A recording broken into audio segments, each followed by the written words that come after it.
Somewhere in the foothills of the French Pyrenees, behind a locked steel door, there is a cave. The door has government seals. The door has industrial locks. The door is guarded by the French Ministry of Culture itself. You cannot enter this cave. I cannot enter this cave. Almost no one on earth can enter this cave. By international law and French government decree, only 5 people per year are permitted to step inside. 5 in the entire world. The reason for this extraordinary secrecy is what lies 800 meters beyond that door. Through pitch-black tunnels, across an underground river, deep inside the heart of the mountain. Something so perfectly preserved, so impossibly fragile, so utterly sacred, that exposing it to even a few extra visitors per year could destroy it forever. This is the story of what is inside that cave, and of the people who put it there, 14,000 years ago. Before I tell you what is inside this cave, you need to understand why protecting it requires such extreme measures. The cave was discovered in 1912, over 112 years ago.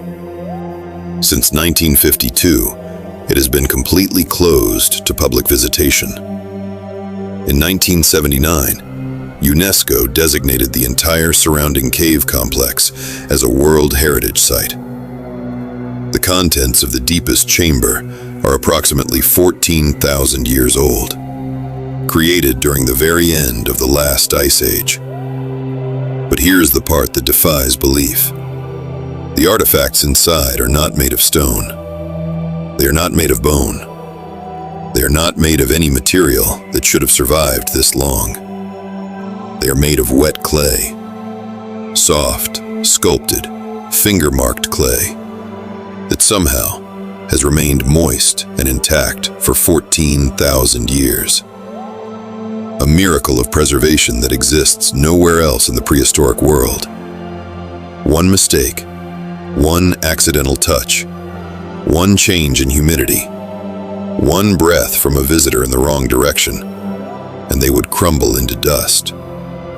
So France locked the door and threw away almost all the keys. The cave has a name.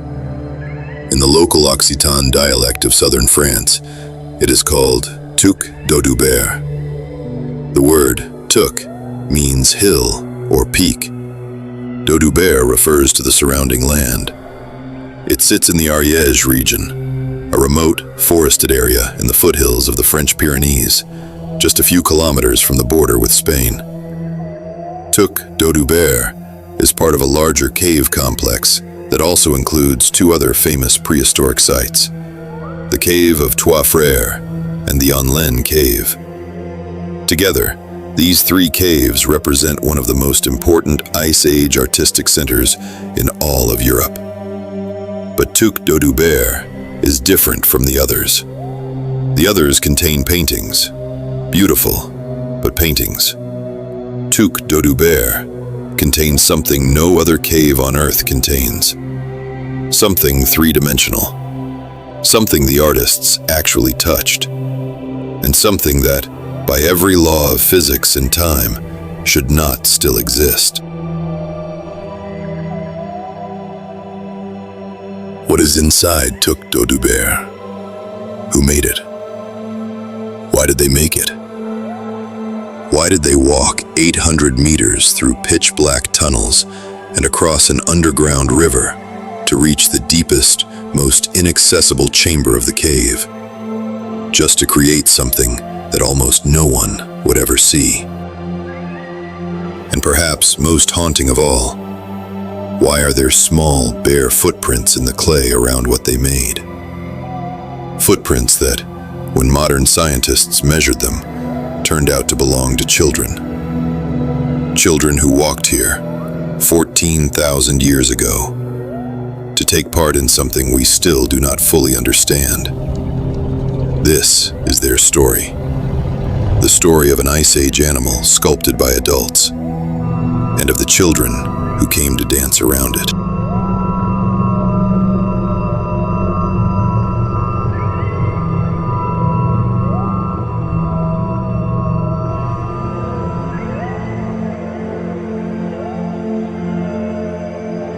Summer, 1912. Three teenage brothers, Max, Jacques, and Louis Bégouën, live with their father in a country manor in the French Pyrenees. Their father is a respected amateur prehistorian. They've already discovered two famous caves. They believe the mountain holds one more secret. They are about to find one of the greatest treasures in human history. But to reach it, they'll have to do something almost nobody had ever attempted. The only way in was through an underground river. The brothers built a small wooden boat, just big enough for one person at a time. For hours, they paddled in pitch-black darkness. They climbed wet rocks. They crossed underground waterfalls. They could not turn back. They could not call for help. Two sculptures, two bison, modeled from clay. A female in front, a male behind her, 60 centimeters long, sculpted with breathtaking accuracy. And here's what froze Max in place. The clay was still soft. The fingerprints were as crisp as if the artist had just stepped away moments before. But that artist had stepped away 14,000 years earlier. That night, Max wrote in his journal. The original entry survives today in the French Society of Prehistory Archives. He wrote, "We saw them, still wet, still soft, as the artist left them." But the next line is what's haunted scientists for over a century. There were children here. For 40 years, scientists visited the cave. But by the late 1940s, conservators noticed the clay was softening.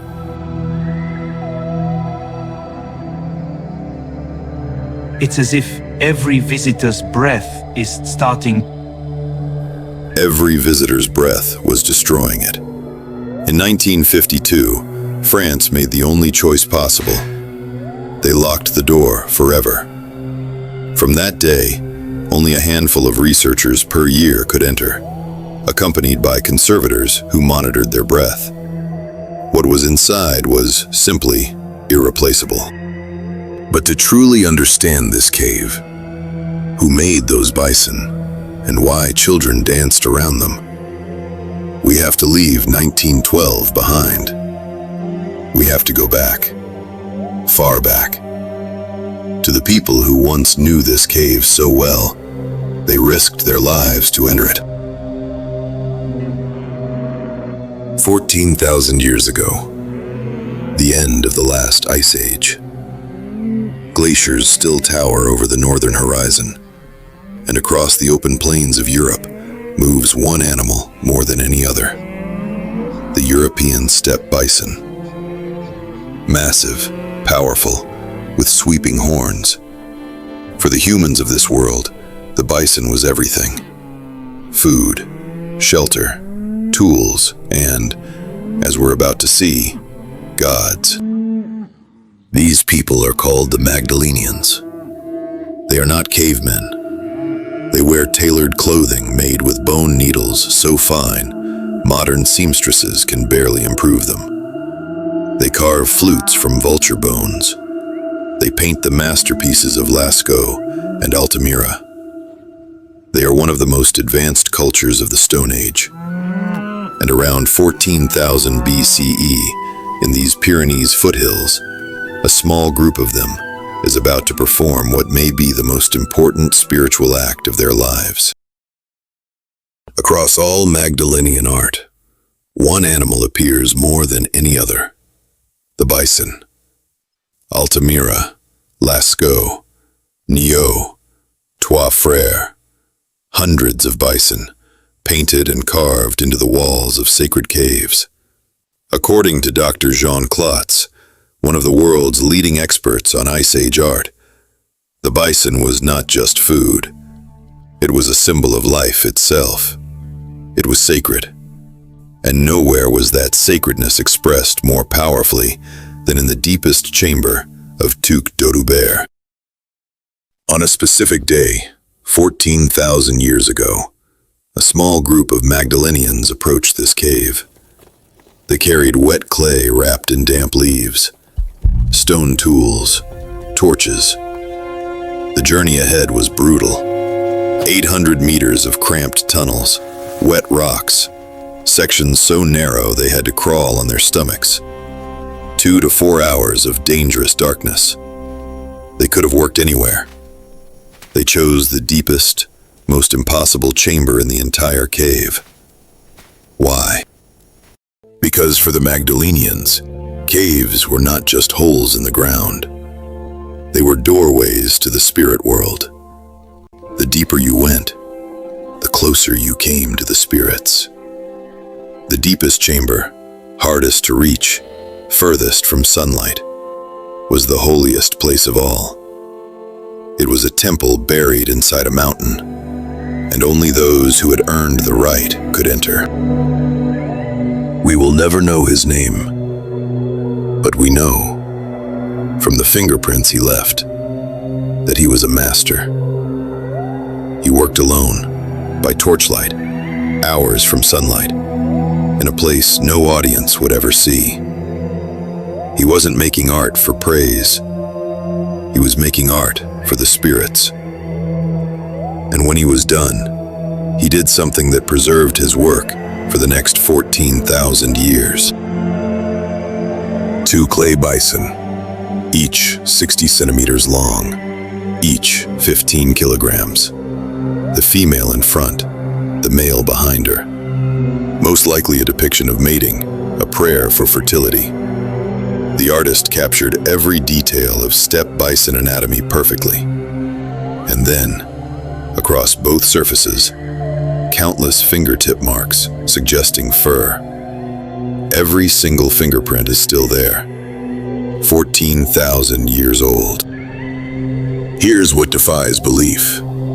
These sculptures are unbaked clay, not fired, just shaped and left.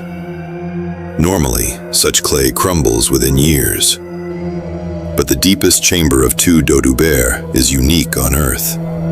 Constant temperature, near 100% humidity, no air circulation, no sunlight. A perfect time capsule. The bison are, technically, still slightly wet, 14,000 years later. Microscopic analysis reveals exactly how he worked. Bare fingertips for shaping, a flint blade for outlining, a bone spatula for smoothing, a pointed stick for the horns. Total work time, 6 to 10 hours, spread across multiple visits, each one a brutal journey through the dark. All for an audience that, as we'll see, was very small.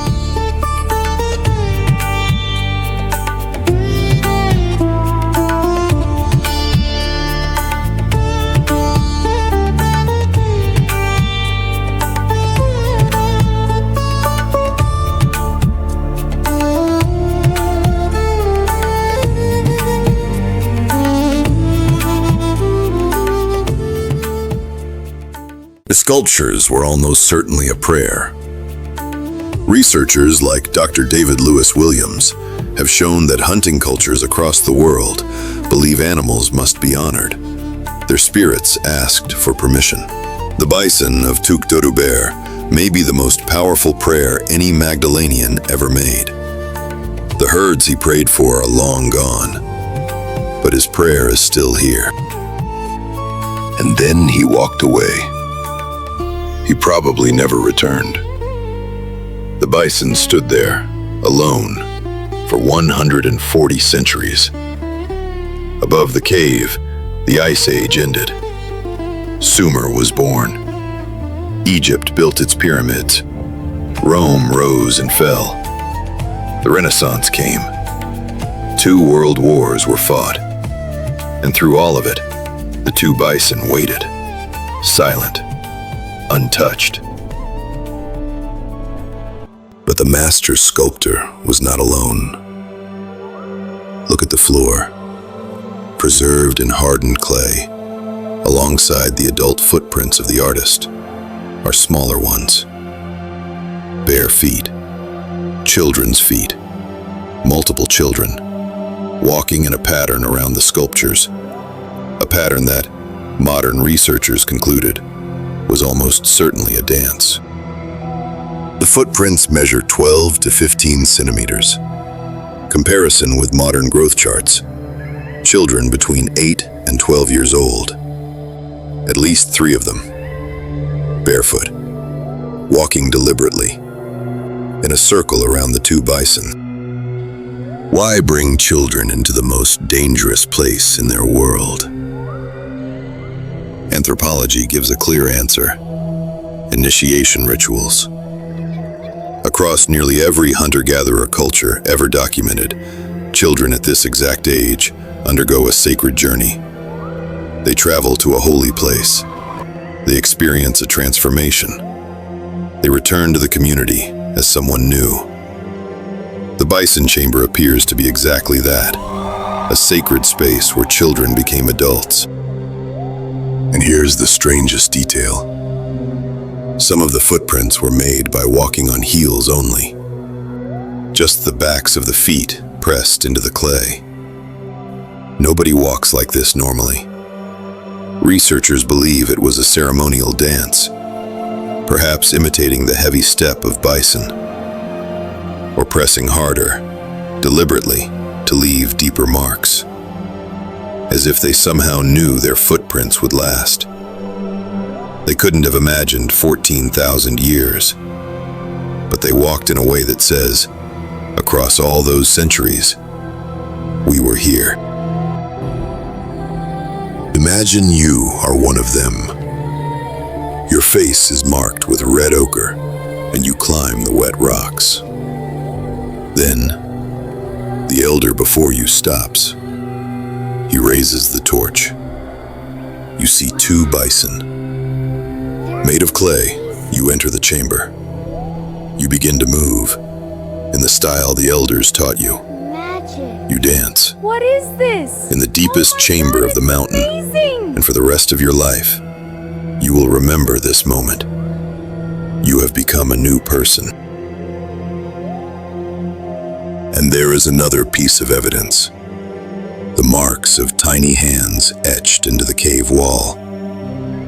Each of them pressed their hand against the wall, registering their presence, that they had completed the rituals, that they had been chosen to come to this sacred place. We do not know their names. We do not know what happened to them after they left the cave. We do not know if they grew up. We do not know how long they lived. We do not know how they died. But we do know, with absolute certainty, that they were here, together with adults who loved and prepared them. Their names are lost. They lived long before writing was invented. We will never know their faces. They are utterly unknown. Yet, through their footprints and handprints etched into the cave wall, they are more immortal than any of us. Their society vanished 14,000 years ago, but the traces they left behind will outlast all the modern monuments we have ever erected. The Eiffel Tower will fall before those traces fade. The Statue of Liberty will crumble before those traces disappear. The skyscrapers of New York, the temples of India, the cathedrals of Europe will all eventually become ruins. But in a sealed chamber, 800 meters deep inside a French mountain, the footprints of 3 small children from the Ice Age will remain. Quietly, sacredly, forever. What does the discovery of Toc de Laudebert reveal to us? It reveals that our ancestors, 14,000 years ago, were thinking about meaning, about transformation, and about the relationship between humans, animals, and the spirit world. It reveals that art, religion, and ritual are not luxuries of civilization, but rather integral parts of our humanity, carried on from the Ice Age. It also reveals that the same connection we saw in the first episode with the Sumerian people of Konga, and the connection we saw in the second episode with the cats of Egypt, is far older than we imagined. The Magdalenians of Toc de Laudebert did not domesticate bison, nor could they ever have, but they revered and honored them.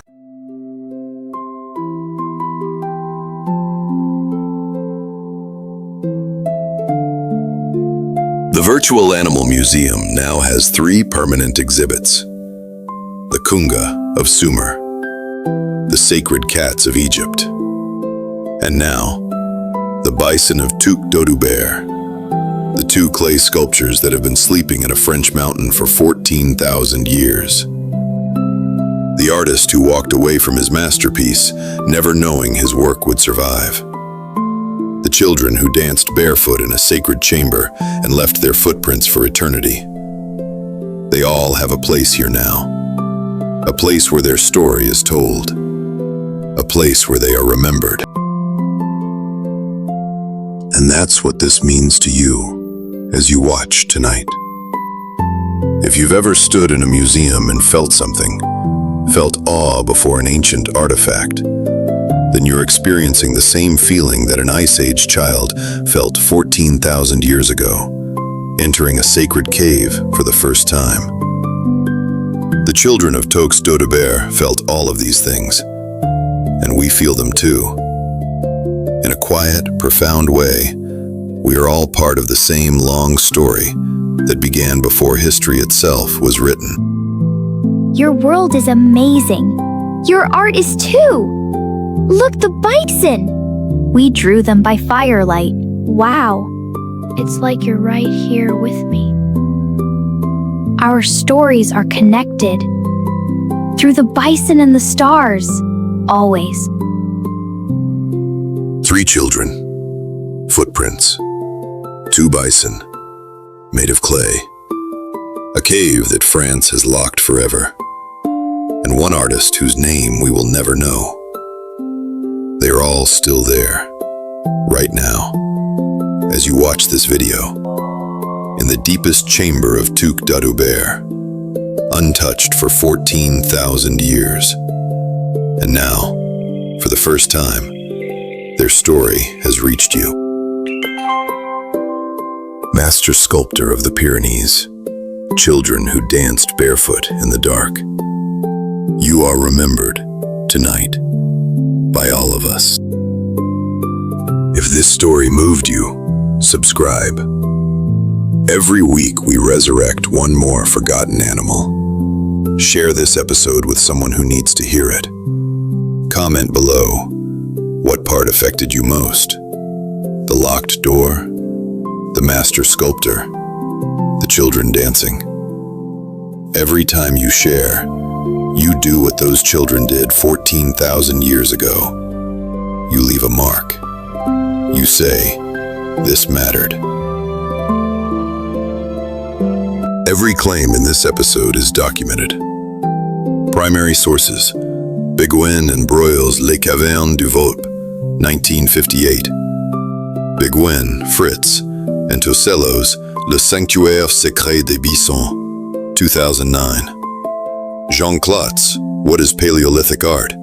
University of Chicago Press, 2016. David Lewis Williams, The Mind in the Cave, Thames and Hudson, 2002. French Ministry of Culture and UNESCO World Heritage Documentation. Full bibliography in the description below. Next week, the Mesolithic. Approximately 9,500 BCE. The woman who was buried holding her puppy.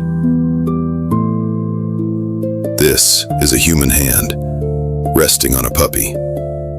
The puppy died sometime between 3 and 5 months old. The human is an elderly woman. Both bodies were buried together. This grave is the oldest evidence in human history that we choose to face death beside the animals we love. Don't miss it.